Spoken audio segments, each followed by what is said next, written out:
difícilmente se encuentra tanta energía en un auditorio como la que se siente acá, porque todos y todas ustedes pues están acostumbrados a interpretar el país y a interpretar esta sociedad, y me siento realmente muy a gusto de poder estar y apoyar esta causa, y creo que todos tenemos que actuar. Yo creo que la consigna de esta audiencia debería ser: todos vamos a actuar.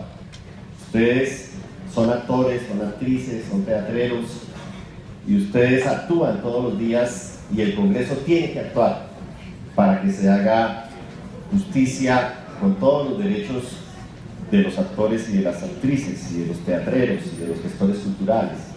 Pero también tienen que actuar los empresarios. No sé si aquí hay empresarios, porque es muy diferente la condición de ser empresario de ser artista, ¿cierto? El empresario tiene por naturaleza producir un negocio, generar ganancia, etc. El actor no. Incluso yo diría que a veces la actuación y la labor artística y creativa se repele con la labor comercial e industrial, y eso facilita también que se desconozcan los derechos de los actores, de las actrices, de todos los gestores culturales. Y por eso también es importante que esté el Estado. Yo creo que la cultura no es un negocio. Puede ser un negocio en algunos componentes, en la televisión o en el cine, pero digamos que si uno mira la cultura en toda su dimensión, es un producto social, es un producto histórico que se vive en las localidades, que se vive en los municipios, en las regiones, en los festivales de cine, de teatro, en los documentales, etc. Y ahí tiene que jugar un papel importante el Estado. Es decir, nosotros necesitamos que el Estado se ocupe de la cultura, de los derechos de la cultura, y por eso está aquí la señora ministra en buena hora presente, para que se comprometa también desde el Estado con la promoción de la cultura. Si miramos entonces los derechos y miramos a los actores y las actrices, a los teatreros, a los gestores culturales, debemos reconocer primero que son profesionales, y no sé hasta dónde sea importante algún día tener una tarjeta profesional o cómo regular de alguna forma esa profesionalización, que no se banalice el arte y la cultura como si fueran payasos, o como si fueran cómicos, o como si fuera el 60% de los actores y de las actrices tienen que hacer actividades diferentes para poder procurar recursos para mantenerse. Eso no puede ser. No puede ser que gente con tanta capacidad de creación, con tanta capacidad de proyección social, tenga que rebuscarse en la docencia o en cualquier otra actividad sus recursos, como si esto fuera un hobby, como si la actuación o como si el arte, el cine, el teatro no fueran una profesión digna. Y por eso reclamamos para todas y todos ustedes, para los que están presentes, para los que no están presentes, para los que están en las regiones, el derecho a un trabajo decente. Este concepto de trabajo decente es un concepto acuñado por la OIT, por Naciones Unidas, y que recoge los 8 tratados internacionales básicos en materia de derechos laborales, y que tiene que ver con lo que ustedes no tienen. Tiene que ver con la estabilidad laboral, tiene que ver con la seguridad social. La seguridad social es fundamental.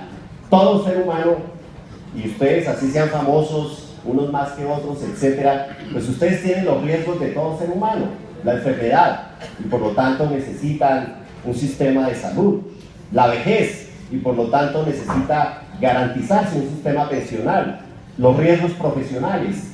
Todas estas son contingencias naturales a todo ser humano, y ustedes como seres humanos, y como seres humanos profundos, humanistas, transformadores, pues también tienen esos riesgos.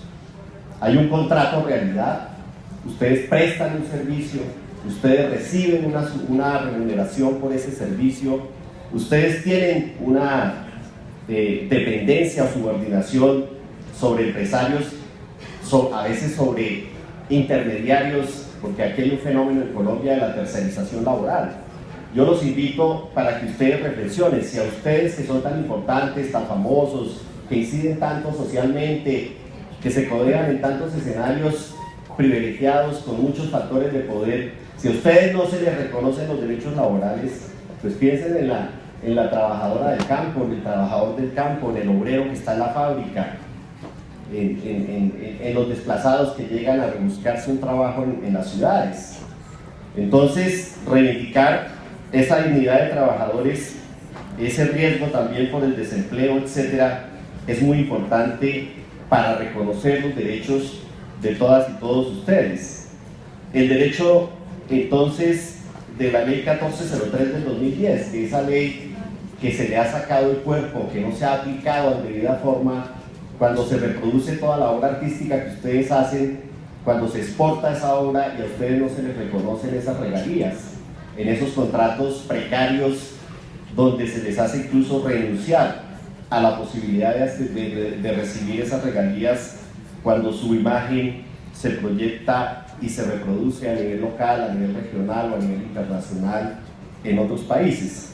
Todo esto para decir entonces que estos derechos ustedes los pueden hacer valer a través de lo que están creando hoy, esta Asociación Colombiana de Actores, donde yo les solicitaría a todos los famosos y famosas que veo hoy que ustedes democraticen esta asociación, que esta asociación le llegue también a los teatreros, a los sectores culturales, porque si no, ustedes corren el riesgo de generar unos sindicatos elitistas solamente para beneficiar a los más importantes.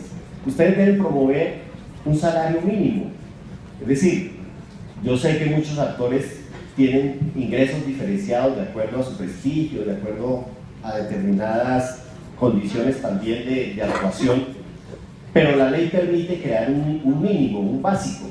Si un artista solo tiene trabajo 2 días a la semana, necesita un ingreso que le permita vivir la semana completa, porque al otro día no se puede poner a manejar un taxi o a rebuscarse en otra cosa. Y ese salario mínimo debe darle a todos los artistas básicamente una nivelación de existencia digna.